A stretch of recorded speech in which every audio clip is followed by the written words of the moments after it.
Welcome back to another episode of the Loco Fit Show, where we redefine what healthy means to you. I'm your host, Lauren Conlon, and this week I'm joined by Coach Jill. Hi. What was so funny? I'm thinking about the ice. I'm sorry. Oh, God. Okay, yeah. Jill was showing me We are talking about summer, so I guess it fits. It does fit. We're going to, on our next podcast. I'm like literally crying. One of our reaction videos, Jill just showed me another disturbing thing. So we'll get back to that. Stay tuned in 2 weeks for some more rage bait by me. Like, people just have to make stuff like that. We should just have an entire episode of let's watch Lauren get mad. Have a fucking meltdown. Yeah, all right. Because I almost did with that. Between the actual video and the sound, I just was not okay. But today's topic is actually going to be super important and so relevant right now, and it's how to not fall into the summer abyss.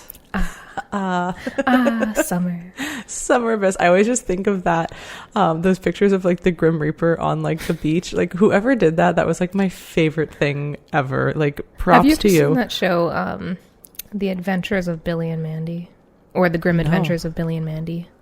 Oh, it's so good. I think it was like on Nickelodeon or something. Okay. I have no idea. But it was like the Grim Reaper. Fuck Nickelodeon. Well, yeah, also fuck yeah. that. Well, no, maybe it wasn't on Nickelodeon. Maybe Cartoon Network. I don't know. But I honestly never used to watch Nickelodeon, so when I watched that documentary... I didn't watch it yet, but I've seen like clips. Bro, I've seen enough. Yeah, it's pretty rough.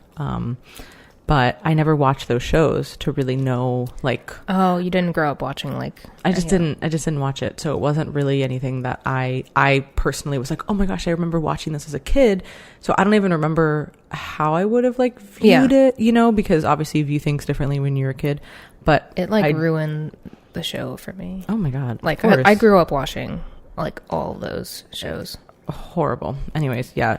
What not to watch, that. Mm-hmm. Actually, I mean, it is... Well, yeah, the documentary really is... important to watch it. But, so back to the summer abyss. Yeah.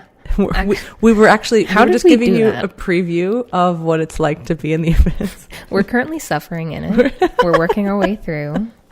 But no, this is such a unique time for clients to just be dealing with a lot of just like summer specific things. So we wanted to go through some of the biggest kind of pain points for clients during the summer, and really, again, kind of like how to like not fall into this abyss. So first up would be just like back-to-back outings. And I would say that during, you know, outside of summer and like the actual, like the last 6 weeks of the year, like the holiday season, most people have events, things come up, but you know, they're maybe not inundated completely. Of course, we both have clients who are always doing things, but most people don't always have like back-to-back stuff. Summer, I feel like it just picks up. Like, everybody has a party, everybody has a barbecue, there's going here, we're traveling there. So navigating back-to-back stuff is very different than having like a meal out, you know. Every so often. Yeah. Yeah, back-to-back outings for a lot of clients, especially when we're going through like just the normal day-to-day, when we see clients who have like social events start to pick up in the summertime. It's not that, you know, they're not familiar with handling social events, but it's just the frequency that I find stresses people out more than anything. So it could be as, you know, little as, you know, hey, I have something going on Friday and Saturday, or maybe they have, you know, this get together in the middle of the week, and then Friday, Saturday, Sunday, they're, you know, seeing people. And to a certain extent, some clients can get stressed out after a certain threshold of peopling and socializing, but also like having to navigate and adjust and needing to adapt to that kind of frequency. So normally when we are exposed to more of those like back-to-back outings, the first thing I like to talk about with clients is where can we, you know, kind of regain our footing throughout all of that. You know, where are some points in the day or in the weekend that we can kind of anchor ourselves and give ourselves some semblance of normalcy? Because odds are, you know, if we do have like back-to-back outings, there might be, you know, bits and pieces in there that are not always out. You know, obviously there are trips and vacations where, you know, that wouldn't be the case, but I always like to think about, hey, where can we establish some of our normal routine throughout this different environment or schedule for whatever days. Yeah, like you said, the frequency is really what just gets draining on people, because you can say yes to certain things or no to certain things easier, like if it's just one time. But, Yeah. you know, when it's 2, 3, 4, you know, right? Like it just kind of just starts to wear on people, especially when it comes to their willpower around decisions, right? And like, all right, I know I should probably be eating this. I should maybe be minimizing that. By the 4th event of the week, you're just like, I don't care. You know what I mean? And then of course we couple that with whatever happens to be going on in someone's life that week, or, you know, the past few weeks, that can really, you know, kind of add up. So I love the point that you made about let's focus on, of course, what we can control in the other meals. And really just, I always like to tell people one thing that's super helpful for events, I find, is just being able to say, okay, I'm going to go into this and I'm going to have like a plate of food, right? Because like think about like a normal meal. Like you're not just like eating 4 plates of food over the course of several hours. Yeah, like right? the image I'm thinking of is like barbecues, where it's kind of just like this whole like grab as much as you need, and then you can kind of revisit. So that's a good point with at least like kind of going along with like some sort of structure and like guidelines that you can set for yourself. Yeah, like load up a plate, have like a real plate of food, but like if, you know, have that one and then move forward, and chances are that's not going to derail you. But if you are just grazing and snacking all day, and then, you know, some clients do have issues with alcohol around their food consumption, meaning like if they have a few drinks, then kind of all their, you know, inhibitions are just whoop, gone. I'm just going to be at the snack table. And if you know that that's you, too. yeah, they're in the abyss in a different in a different way. They're in a different cave. We're all partying in the abyss. It's gonna be a lit party, but that one is not a fun one to be in. And we all have definitely been there. You know what I mean? Yeah. And like I said, like at some point your willpower, maybe for the first outing it wouldn't happen. Yeah, but after maybe by the third, you're like, a couple of days, you're like, oh, I'm sick of this. Whatever. It could also just be like getting tired of pivoting, and just another thing to think about and plan for, which, for some people, like it's, by outing 3, we might be a little bit like, oh, are we done yet? But yeah, like having some sort of just structure even. And one thing I like to do, and a way that a lot of clients can frame it is, if you're going out to, this outing on Friday and then this outing on Saturday, just think about it as if you're replacing one of your normal meals with this meal out. That's a great way to kind of break it down, so you're not overcomplicating it, but you're also not making it this big thing that you have to plan for, or this big thing you have to like replace a portion of your day with. Just break it down to like what your standard meals might look like. Yeah, and even if it's not 100% perfect or dialed in, it's going to be way better because you have attempted to make it like that. Yeah. And it's going to be much closer, and it doesn't really matter if it's 200 calories off. Like, no, that is far less than, having, 1,000 calories that you're overeating, and not just the calories, but more so the mindset around it and how just kind of defeated people will feel. And then that is usually what is going to continue to drive more of those behaviors. And that kind of goes into the next point as well, which is just being kind of caught up in the fun of everything, but not thinking about the repercussions. And here's the thing. I am all for supporting fun, enjoyment, being indulgent, like absolutely. But what is not okay is when clients do that, but then they either beat themselves up or they get frustrated that they haven't made any progress.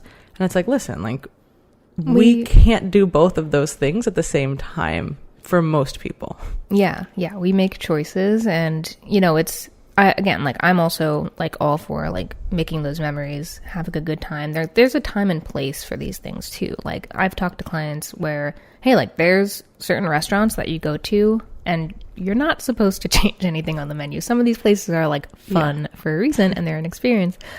So we often have to break that down too and think about, hey, like, is this one of those situations where like it's going to be worth it for me to just be a little bit more laid back, make those choices? But when you do make those choices, you have to own those choices afterwards and think about, okay, well, this could lead to some fluctuation or, maybe some extra water retention, whatever it might be, but own those choices as well. And that's also going to make you feel way better in the aftermath versus this whole kind of guilt, restrict kind of cycle we can get into afterwards too. But yeah, especially with social events that you're, kind of juggling, it's kind of like budgeting in a way where we just have to kind of weigh out our options. Like, hey, how can I approach this what is my priority for this meal out, and how do I want to feel afterwards? Mm-hmm. Yeah, I think it's just, like you said, owning those decisions and owning those choices. And there is no right or wrong here. It's more so about, we have to be realistic with what we are doing or not doing. And if you're going to say, hey, like, I, fully enjoyed this. I maybe had a few more drinks than I planned, or I had a little bit more food than I planned, but I had a great time and I feel awesome and I'm ready to start the week again. Perfect. Like, when my clients say that, I'm like, this is the best case scenario, but when people do that and then they're like, oh, well, can we cut food this week? Or like, why am I not seeing progress? I'm so frustrated with my body. Nothing's working. It's like, no. Hold on. We got to back up, So that is where we have to just go back and reset ourselves and really say, okay, is this what I want to be doing? And if it is yes, then go for it. And if it's not, then you have to make those decisions and maybe pivot and make some adjustments. Yeah, I feel like there's a difference between, having owned those choices versus going into an event and kind of losing control and just not having set any sort of like intentions. There's a difference in how you're going to feel having made intentional decisions, or, feeling good about, hey, like, I feel like I approached this pretty moderately and I enjoyed myself, versus, oh, I kind of went crazy and, I don't know what happened. There's a huge difference in how you're going to feel with that too. Oh, yeah. And that is what will also kick off more of those behaviors in a negative way if you're not aware of why you felt that way. So just bringing that to awareness and understanding is a huge part of what we do with clients, because oftentimes people are making choices and decisions and they're not really conscious of it. They're just kind of operating off of this framework that they've lived in for a long time, just kind of unconsciously. And so our goal is to say, hey, okay, like, these things have happened, the past 3 weeks. Let's reflect on this. Let's create some strategies. Let's create some awareness. And then usually that allows people to really see their decisions and the magnitude of them, like, oh, wow, okay, I didn't really even realize I was doing this, or I didn't realize that when X happened, then Y happens. And so we're able to kind of put together more of a full picture of it. And then that's when we can make changes with clients. Now, the other thing that summer is particularly distinct out of any other time is just the kids being out of school. So we work with a lot of parents, and this is a time where it's just really challenging, because not only are the kids not in school, a lot of times, especially as kids get older, a lot of them are doing like camps or different things. I have a lot of clients who are like, oh yeah, my kid's doing a camp this week. They're going here, they're doing that. So now not only are they home for all of these hours, then they also are needed to be going places because they're not old enough yet to drive or anything like that, right? So a lot of clients struggle during summer because of this, which is understandable, because they're like, hey, I'm trying to work, I'm trying to do all my normal things. And now, it's just another thing to add into the daily to-dos. Yeah. I would say for most people, I found that diet doesn't seem to be as much of a problem. They're able to stick with their normal kind of, meals, nutrition, but it's really training and like their just sense of routine that gets super thrown off. Yeah, I find that too with a lot of my clients who are parents. It's more like just the time management and, hey, like things might not pan out the way we had planned maybe a few months ago with our normal training frequency and whatnot, which can make them feel like they're kind of, lacking in certain areas. But also, there's nothing wrong with adapting our training and our plans for training just based on the availability too. And that's where we can even just go into like, hey, like, instead of 4 days of training or 5 days of training, maybe we can expect 3, or maybe there's other ways that we can get our body moving in the week that can cater better to just the time that you have available and what you can manage. Yeah, and even like at-home workouts or some adjustments. And of course, not everybody can have access to a full home gym, but I'm even talking like a few dumbbells, a kettlebell, like something like, not a lot of equipment that you can still get a good workout in. And that helps so many of our clients who are parents. But yeah, it might be, hey, the frequency is going to 3 times. Let's do 3 full body days instead. And, the lack of routine or the disruption in routine, I should say, is more challenging, because even like stuff like nighttime, like bedtime and stuff, gets a little bit skewed when kids are out of school, because normally it's like, hey, gotta go to bed, gotta wake up at this time. So there's way more. It's not a school night anymore. Yeah, Mom. it's not a school night. So, kids are going to be having just their own different schedules as well. So that can throw off, the parents, either morning routines, evening routines, whatever time their routine is. And that's where we have to say, okay, we have to be a lot more flexible here. And maybe you normally are getting in 20 minutes to yourself. All right, can we do like 5? Which is certainly not going to have the same effect, but it's still going to be something. Yeah, something's better than nothing. Always. And, that's where we have to, make those adjustments. And it certainly is, I would say, one of the most challenging aspects of summer for our parent clients. But yeah, I would say that mostly just figuring out a way that you can adjust your activity and your training that suits your kids' schedules, but also allows you to still do something for yourself, because you do want to be able to show up, obviously, at your best. But it might mean like, hey, for these next, 3 months, maybe I don't have like killer training sessions and they're just kind of maintaining here. And that's okay, right? Like, it's about not beating yourself up over that. Now, there are some parents this will not affect at all. They're like, no, my schedule doesn't really change based on like when they train, how they train, all of that. But I do know that for many parents, this is certainly one of the most challenging things. Yeah. Especially with like the camps, and like it really does like get to be like a lot. But did you go to camp growing up? Yeah, I pretty much was at like the barn all the time though. Oh yeah. So it was kind horse of camp.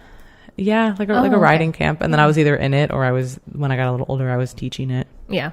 So I was kind of, honestly, my schedule was not probably super different. My parents I would get dropped off in the morning, get picked up later. We were just like get picked up by a bus. So it was just like, they just kicked us out of the house at a certain point to like go get to the bus stop on time.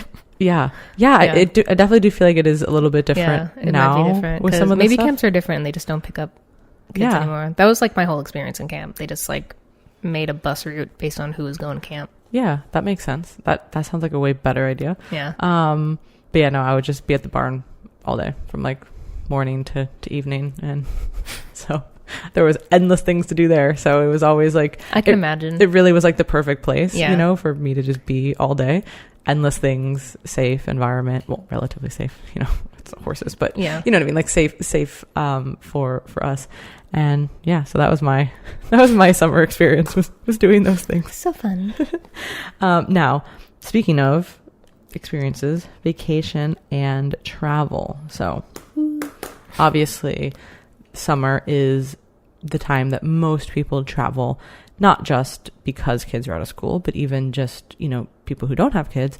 A lot of our clients are just doing more trips. I just feel like it is just trip central in the summer. I have clients either on vacation this week, or they just came back from vacation, or they have vacation in a couple weeks. So it's definitely that time of year. Literally everybody is out doing all the things. And I'm here wishing, I want to go on a trip. Take me with you. I know, right? We're like sending all the updates, and we're like, oh, womp womp. I've had a good amount of clients also who go skiing and snowboarding like throughout the year here and there, and I'm just like, I'm jealous, first of all. Yeah. But proceed. But here's the update. You'll go this year. We're going to put it out there. Or maybe, I guess, I'm hoping later in the year.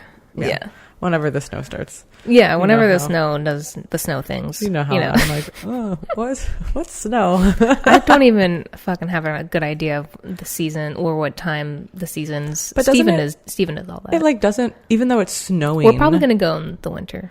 Yeah. Even like though it's snowing and like, November, I feel like it's still not like people don't go skiing then.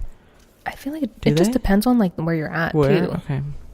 But vacations and travel, which you will not be skiing right now. Like I said, technically you could if you were in another part of the world. But most people are traveling to hot, warm, summery, outdoor type of places, and because a lot of people do live in the cold, so they're excited to like just be out and about. And then here we are in Florida, just melting. Yeah. Honestly, I'd so prefer that. So I will melt any day over being cold. But with vacation and travel, that is going to bring up a whole host of different challenges, right? And like we talked about the back-to-back outings. Well, this is literally that like times 10 every day, every meal, right? And say you're gone for like a week at like an all-inclusive place. You're like all you are is surrounded by, you know, food and alcohol and different stuff. You're just in a different environment. You're on a different schedule, probably. Like your sleep could be off from travel days. Digestion, don't even get me started. Like, oh yeah, honestly, so a lot like, of stuff could be out of whack from the jump. Regardless of how on point people are, I would say digestion is always the most challenging aspect to deal with. Yeah. And part of that is like literally just from flying, like you're going to be dehydrated. Most people aren't drinking as much water. Their food is different schedule, but also just like the stress of traveling on people's bodies can be really hard for certain people. So there's that too. But yeah, so say you are, you know, if you're on a true like vacation, this is one of those times that we want people, again, for, you know, 95% of clients, unless they're doing something like a show or something like that. You know, we want you to enjoy that, right? Yeah. Like that's where we want to create these strategies that we've worked on, like in the normal weeks, by having untracked meals and going to these parties and all these things. Like now you can use that to go on a trip, which is just basically an extended version of this, and not completely fall apart and not feel like you have to binge or you hate yourself or you gain 10 pounds, like none of that. And now again, people, if you gain weight after a trip, that again doesn't mean that you're a failure. No, yeah. Oftentimes, if you weigh right after, you're probably going to be Things are going to be off, yeah. And then a few days later, you'll probably be back down. But we all have been on trips where we have had, you know, poor relationship with food and we have overeaten. Either overeaten or you feel like you couldn't even enjoy the trip because you were stressed out. Exactly. And we don't want clients to feel either of those. And we always, you know, I pretty much kind of like the point that you made earlier with like, hey, just make this like a regular meal. Yeah. I always like to just reframe that with people. Like, listen, if you're at home, you're probably going to be having like, you know, a protein serving, a carb, you know, some fruit, some veggies, like all those things, right? Like, let's try to build out meals that look pretty similar. But then the certain things that are there that are, you know, the worth it's, the things that you're not going to get anywhere else, like absolutely go for that. Like that makes sense. Like when I was just in New York, I told Chris, because, you know, obviously New York has so much food, like all the places. And I'm not even like honestly a foodie anymore. Like I'm just like, I love food, but I'm not like a foodie. Like, let's go try this. Let's go do this. Like it's just, but I just remember from the back in the day, like this is how long this place has been around. I just remember Levain's cookies, right? Yeah. And I just never had them. And I was like, hey, I was like, I know this sounds silly. I was like, but I kind of like actually want to go there. I feel like I've heard about this place forever. I feel like my mom sent me cookies from Levain's a few weeks ago. We had like the lemon ones and then these like chocolate chip. They were, now I love a good, like cookies are like my jam. Ice cream's number one. Cookie would be probably second. Ice cream is number one for me. For sure. Not even a question. Cookies and brownies are tied. Brownies are good too though. Yeah. But cookies, anyways, no, because I feel like you can make it like a dark chocolate cookie kind of taste like a brownie. Well, double chocolate. You know? Yeah. So it's kind of like brownie-esque.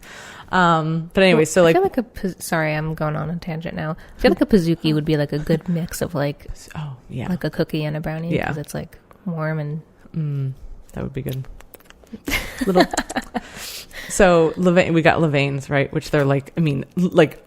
So heavy. The bag is like, I mean, like 1,000 pounds that I'm like carrying. Yeah. But like that was an example of like something where like normally like, yeah, would I like do that? Probably not. But like we were together, like I hadn't tried it before, and that's like a worth it. That's like a place specific worth it. If I'm somewhere and they have like the best insert whatever, you know what I mean? Again, whether it's like cocktails or whether it's food, that's when you say, okay, I'm going to try this. I'm going to have some of this. I'm going to fully enjoy it.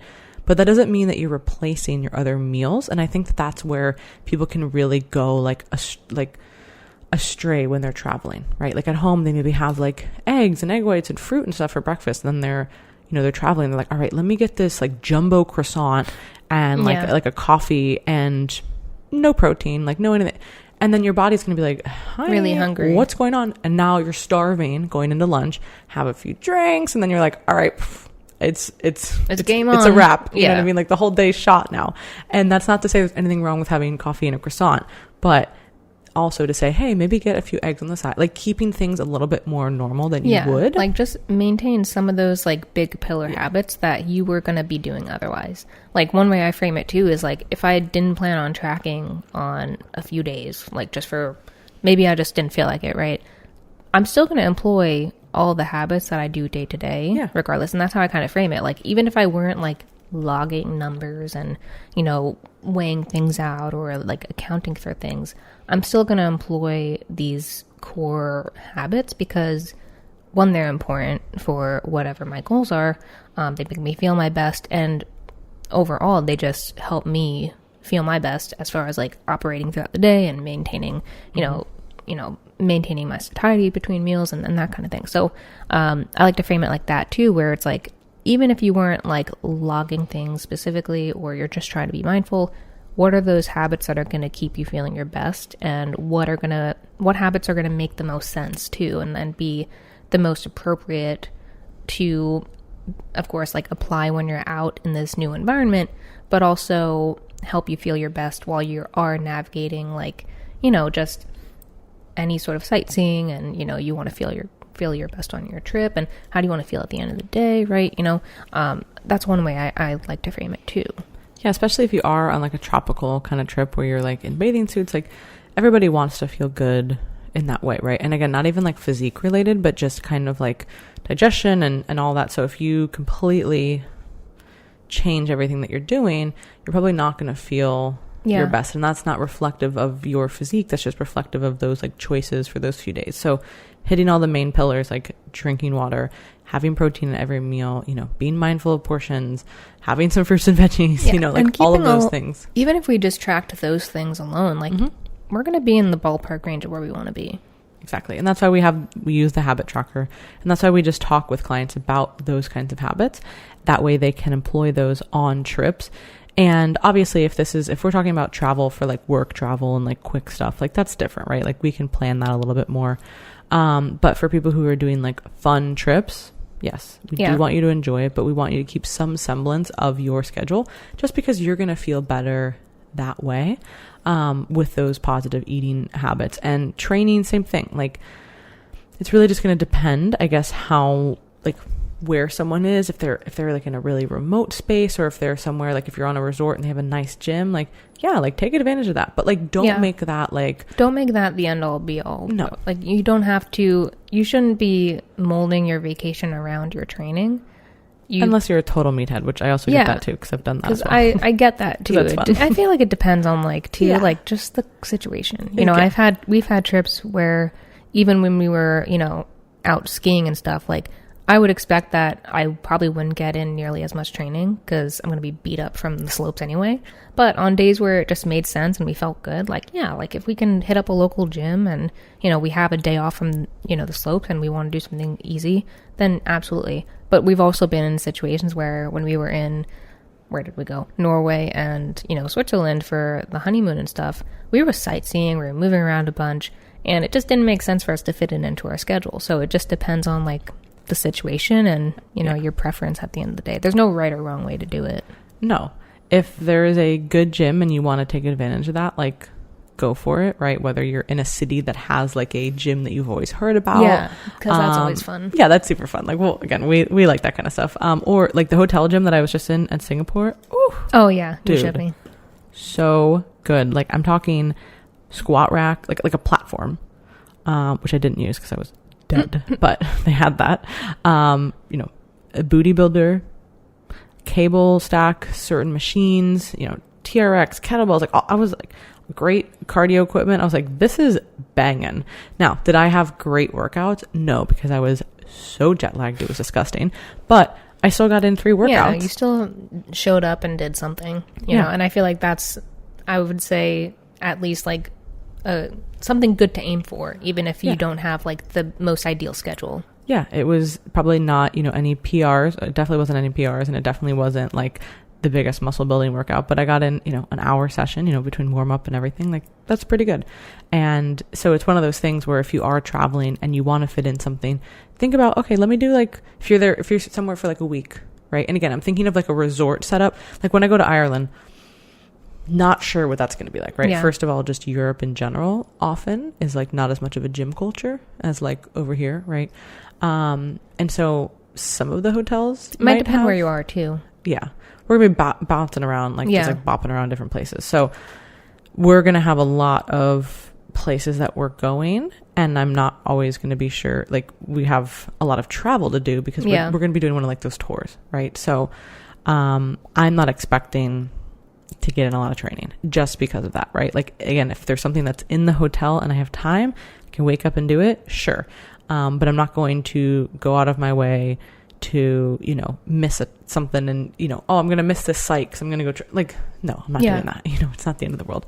But if you're on an all-inclusive resort for a week and you're not going anywhere, again, typically those spots have gyms.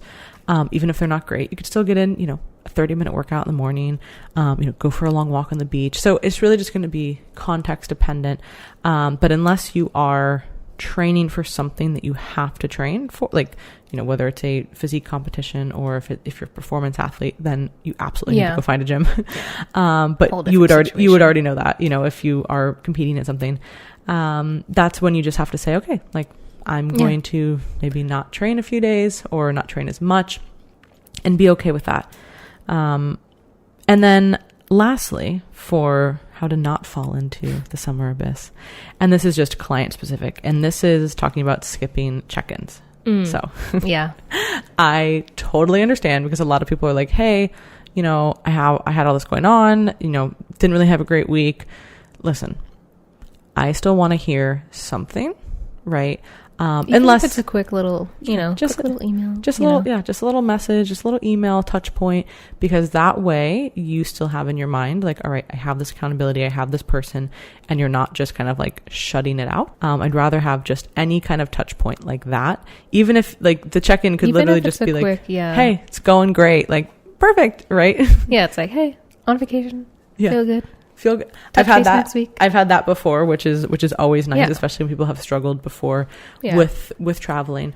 It's good because it's still like, again, like you said, the accountability. It's like, hey, I know you're there. I'm here. I'm here on vacation. I'll touch base when I'm back, type of thing. Yeah. And it's also that routine that we're talking about, right? Like we're trying to keep in some of those pillars of normalcy when everything else is not normal. Yeah. And I actually had a new client start, and I was so excited because I had thought she was only going to be gone for a few days, and she's like, no, actually we're going to be gone for like 2 or 3 weeks, whatever it was like a long time. But she's like, I want to get started because I know that even if it won't be perfect, like I still want to, you know, start this process. And I was like, that is, I know that seems minor, but that's huge. Like that's going to be huge for your actual progress throughout this entire thing.